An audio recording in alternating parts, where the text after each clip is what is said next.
Hi viewers, welcome to my channel. இந்த வீடியோவில் 33 ஆண்டுகளுக்கு முன்னாடி வந்த ஒரு திரைப்படத்தை பற்றி தான் நம்ம பார்க்க போகிறோம். அந்த திரைப்படம் திரு மணிரத்னம் அவர்கள் இயக்கிய தளபதி என்ற திரைப்படம். இந்த திரைப்படத்தை என்னோட வாழ்க்கையில் மறக்க முடியாது. பொதுவாகவே நம்ம இளமை காலத்தில் நம்ம பார்க்குற சில படங்கள் பல வருடங்கள் ஆனாலும் ஒரு பெரிய பாதிப்பை ஏற்படுத்தும். சில திரைப்படங்களுக்கு அந்த சக்தி உண்டு. அந்த வரிசையில் இந்த தளபதி படம் பல வகையில் என்னை ஈர்த்தது. அதை பற்றி தான் இந்த நிகழ்ச்சியில் நம்ம பார்க்க போகிறோம். ஒரு தீபாவளிக்கு 1991 வருஷத்தில் நவம்பர் மாதம் நடக்கிறேன் இந்த படம் ரிலீஸ் ஆச்சு. இன்னையோட கிட்டத்தட்ட ஒரு 33 வருஷம் ஆயிடுச்சு. இந்த படம் ஏற்படுத்திய ஒரு தாக்கம் அளவிட முடியாது. இது எல்லா வகையிலுமே இதுல சம்பந்தப்பட்ட ஆர்டிஸ்டுக்கு ஒரு பெரிய திருப்பு முறை ஏற்படுத்தி 80ஓட இறுதிகளில் டைரக்டர் மணிரத்னம் தன்னோட யூனிக் பிலிம் மேக்கிங் ஸ்டைல்னால பல இளைஞர்களோட மனதை கொள்ளையடிச்சார். அவருக்கு பக்கபலமா பி.சி. ஸ்ரீராம் என்ற ஒளிப்பதிவாளரும் இளையராஜாவோட மகத்தான இசையும் பெருசா உதவியது. 1986 வெளிவந்த மௌனராகம், அதுக்கு பின்னாடி 87 நாயகன், அதுக்கு பிறகு 88 அக்னி நட்சத்திரம், அதுக்கு பிறகு இதயத்தை திருடாதே தெலுங்குல கீதாஞ்சலி, அதுக்கப்புறம் அஞ்சலி அப்படின்னு வரிசல அவரோட ஒவ்வொரு படமும் ஒரு பக்கம் பி.சி. ஸ்ரீராம், ஒரு பக்கம் இளையராஜான்னு ஒரு கை கோத்துட்டு ஒரு பெரிய ராஜாங்கமே நிகழ்த்தினார். அந்த காலகட்டத்துல கல்லூரி வாழ்க்கையில இருந்த எங்களுக்கு கமல் ரசிகராக இருந்தாலும் சரி, ரஜினி ரசிகராக இருந்தாலும் சரி, இவரோட நம்ம அபிமான நடிகர் ஒரு படம் பண்ண மாட்டாரா அப்படின்ற ஒரு பெரிய ஏக்கமே இருந்தது. அப்பெல்லாம் எனக்கு கமலோட மணிரத்னம் கைகோர்த்து செஞ்ச நாயகன் இவ்வளவு புகழ்பெற்று 3 தேசிய விருதுகளை வாங்கிச்சு, ஏன் இவர் ரஜினியை வச்சு இயக்க மாட்டார் அப்படிங்கிற ஒரு கேள்வி என் மனசுல இருந்தது. மூத்த சகோதரனோட ஜிவி அப்படின்னு சொல்லப்படுற ஜி வெங்கடேஸ்வரன், அதாவது ஜிவி பிலிம்ஸ் அப்படின்ற ஒரு கம்பெனி வச்சிருந்தாரு. ஒரு பெரிய டிஸ்ட்ரிபியூட்டரா இருந்தாரு. 80ஓட இறுதிகளிலும் 90ஓட பிகினிங்லாம் 3.25 கோடி ரூபாய்க்கு இன்கம் டேக்ஸை கட்டுற அளவுக்கு ஒரு பெரிய ஜாம்பவான் திரையுலகம் சொன்னா அது ஜி வெங்கடேஸ்வரன். அவரு ரஜினியோட நெருக்கமான நண்பரா இருந்தாரு. அந்த காலகட்டத்துல ஜி வெங்கடேஸ்வரன் ரஜினியை வச்சு ஒரு பெரிய பிரம்மாண்டமான திரைப்படத்தை எடுக்க போறதாகவும் அதை மணிரத்னம் இயக்குவார்னு ரொம்ப நாளாவே ஒரு பெரிய ப்ராபகண்டா ஒன்று கிரியேட் பண்ணிட்டு இருந்தாரு. அது கண்டிப்பா நடக்கும்னு ரஜினி ரசிகர்கள் நம்பினாங்க. பட் அந்த சமயத்துலதான் ஒரு அட்வர்டைஸ்மெண்ட் வந்தது தினத்தந்தியில, முழு பக்க விளம்பரத்துல. Thalapathi, GV films, G Venkateswaran தயாரிப்புல ரஜினி ஒரு பக்கம், மம்முட்டி ஒரு பக்கம், இசைஞானியோட இளையராஜாவோட இசையில இந்த படம் பூஜை போட்டு துவங்குறத ஒரு பெரிய மாபெரும் அறிவிப்பு வந்தது. இதை பார்த்த எல்லாருக்குமே, பர்டிகுலரா திரையுலக ரசிகர்களுக்கு இந்த படம் என்னவா இருக்கும், எப்படியா இருக்கும், என்ன விதமான பிரமிப்பை இந்த படம் தரப்போகுதுன்னு எல்லாரும் இயங்கிட்டு இருந்தாங்க. இந்த படத்தோட ஆடியோ வெளியீடு லஹரி மியூசிக் வழியா இளையராஜா வெளியிட்டாரு. இந்த படத்தோட ஆடியோ ரிலீஸ் ஆன போது இதுக்கு கிடைச்ச வரவேற்பும் பட்டி தொட்டியில அந்த பாட்டுகள் பிரபலமானது எனக்கு இன்னும் ஞாபகம் இருக்கு.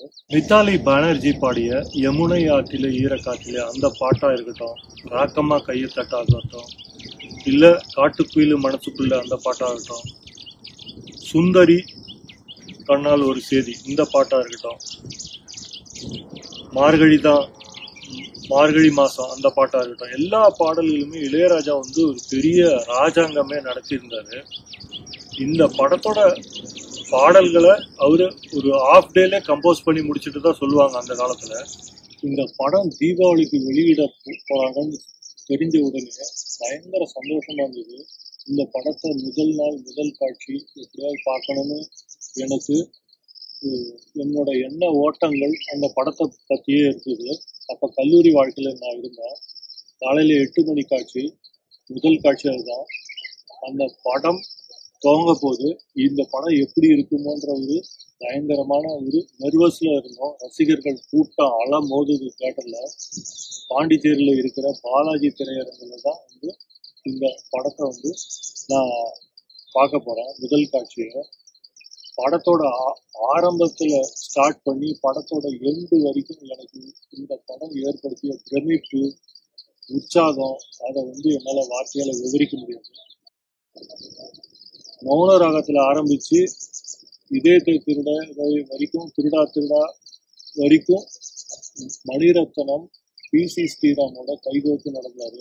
ஆனா தளபதிக்கு முன்னாடி வந்த அஞ்சலி திரைப்படத்துல அவரு பி.சி. ஸ்ரீராம ஒதுக்கிட்டு அவரு மது அம்பாட்டுன்ற ஒரு மலையாளத்துல கைதேர்ந்த ஒரு ஒளிப்பதிவாளரோட அவரு பணியாற்றினாரு.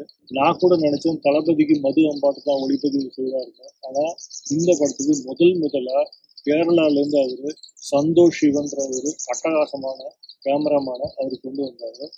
அவரோட ஒவ்வொரு ஃப்ரேமும் லைட்டிங்கும் வேற லெவல ராக்கமா கையை தட்டு, அப்புறம் சுந்தரி ஒரு கண்ணால் செய்தி, இதெல்லாம் வந்து கர்நாடகாவில லொகேஷன்ல எடுத்திருக்காங்க.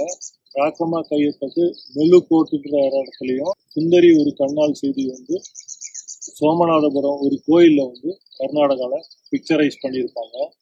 இந்த படத்துல மம்முட்டி, ரஜினி இந்த 2 பேரோட ஒரு பாத்திர அமைப்புன்னு பாத்தீங்கன்னா மகாபாரதத்துல வர ஒரு கர்ணனுக்கும் துரியோதனன் அந்த மாதிரி ஒரு கனெக்டிவிட்டி காம்போசிஷன் இதுல அவரு பண்ணியிருக்காரு. அர்ஜுனன்ற மகாபாரத கேரக்டர் இந்த படத்துல அர்ஜுன்ற கேரக்டர்ல அரவிந்த் சாமிய முதல்ல தமிழுக்கு இன்ட்ரோடியூஸ் பண்ணியிருக்காரு. அது மட்டும் இல்லாம இந்த படத்துலதான் முதல்ல ஹிந்தியில மிகச்சிறந்த நடிகரான அம்பரீஷ் பூரி இந்த படத்துல வந்து தமிழ்ல வந்து முதல்ல அறிமுகமானார். பாண்டிச்சேரி பாலாஜி தியேட்டருக்கு முன்னாடி தளபதி படத்துக்காக வச்ச மிகப்பெரிய கட் அவுட், பேனர்ஸ் இதெல்லாம் எனக்கு இன்னமும் ஞாபகம் இருக்கு. அந்த காலகட்டத்துல பெருசா டெக்னாலஜி எதுவுமே கிடையாது. அதனால அது எதுவும் பெருசா கேப்சர் பண்றதுக்கு வாய்ப்பு கிடைக்கல. ரஜினியோட காஸ்டியூம்ஸ் இந்த படத்துல பாத்தீங்கன்னா ரொம்ப சிம்பிளா தான் மணிரத்னம் கொடுத்திருக்காரு. ஒரு சாதாரண ஒரு பழைய பிரவுன் கலர் ஷர்ட் மாதிரி தான் ஒண்ணு போட்டுருக்காரு. காவி colour shirt, brown colour shirt. பேக்ரவுண்ட்ல பாத்தீங்கன்னா நிறைய சீன்ல சன்லைட் காமிப்பாங்க. அது மெயினா வந்து மகாபாரதத்துல குந்தி தேவி கர்ணனை பெற்றுட்டு ஒரு துணியில சுற்றி ஒரு கவச குண்டலத்தோட வந்து ஒரு பாக்ஸ்ல வந்து போட்டு ஒரு நதியில அனுப்பிச்சிருவாங்க.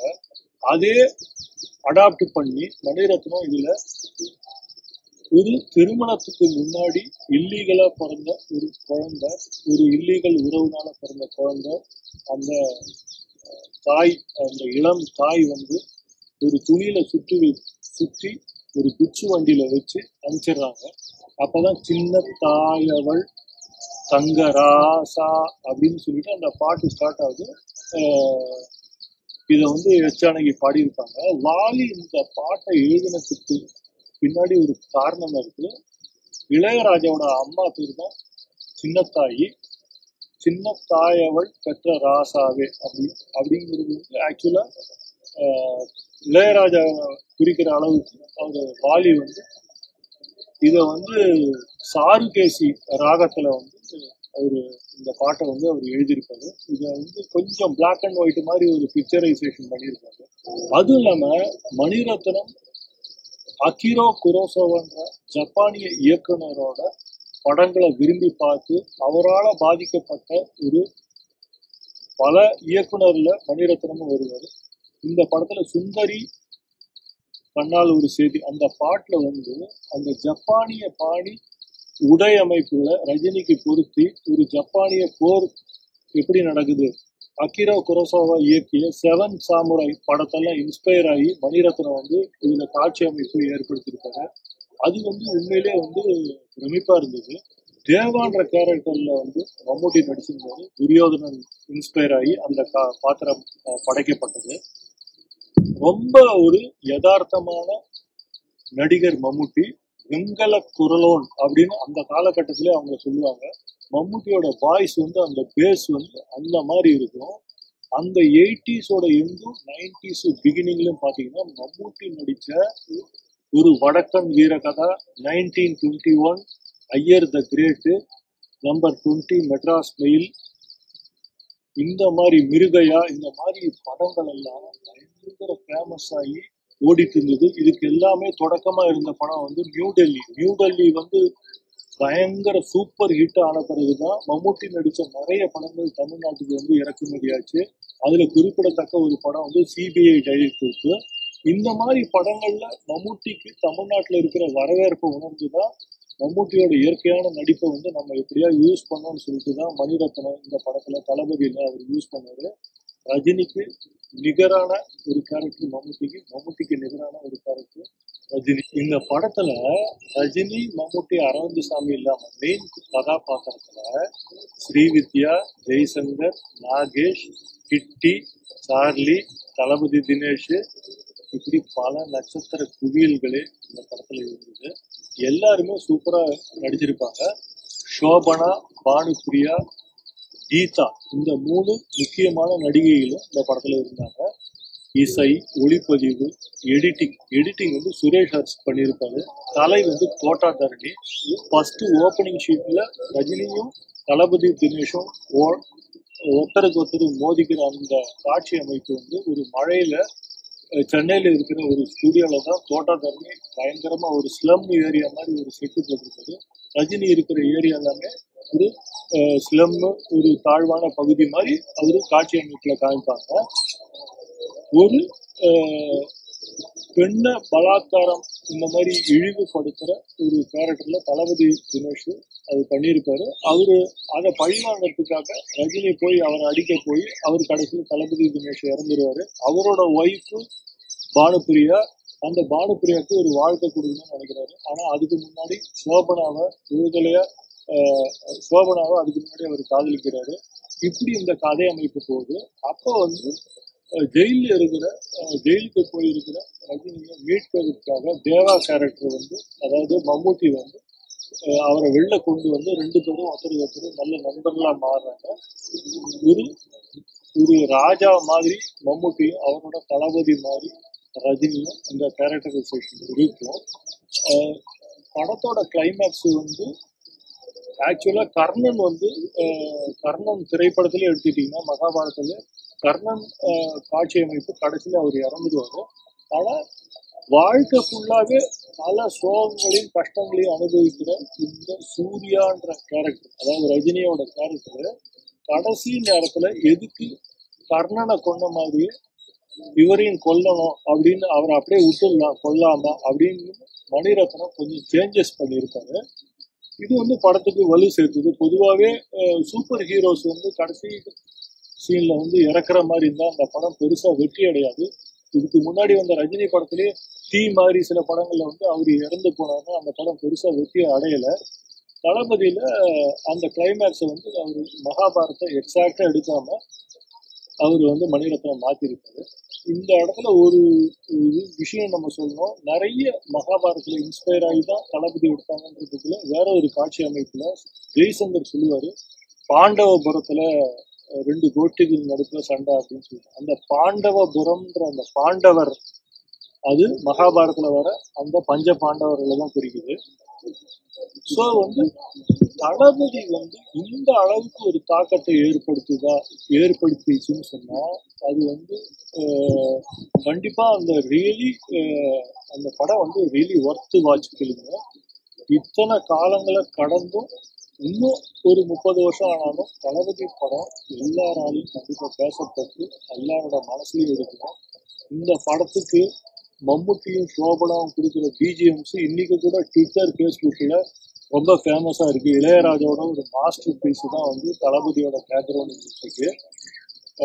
இன்னைக்கு தளபதின்ற பேரை வந்து பல பேர் சொந்தம் கொண்டாடிட்டாலும் 80s 90s தளபதின்னு சொன்னா அது ரஜினியும் மணிரத்னம் இருக்கிற தளபதி தான் ஞாபகம் வரும். இன்னைக்கும் தளபதினு என்னை பொறுத்த வரைக்கும் ரஜினியும் நடித்த தளபதி தான் எனக்கு ஞாபகம் வரும். வேற எந்த தளபதியும் எனக்கு பட்டுன்னு ஸ்ட்ரைக் ஆக மாட்டேங்குது. ஸோ இந்த வீடியோவில் நம்ம தளபதி திரைப்படத்தை பற்றியும் அது ஏற்படுத்திய பாதிப்பை பற்றியும் நம்ம டீட்டெயிலாக பார்த்தோம். என்னோட அடுத்த வீடியோவில் வேற ஒரு டாபிக்கோட நான் உங்களை மீண்டும் சந்திக்கிறேன். அன்டில் தென் பாய்.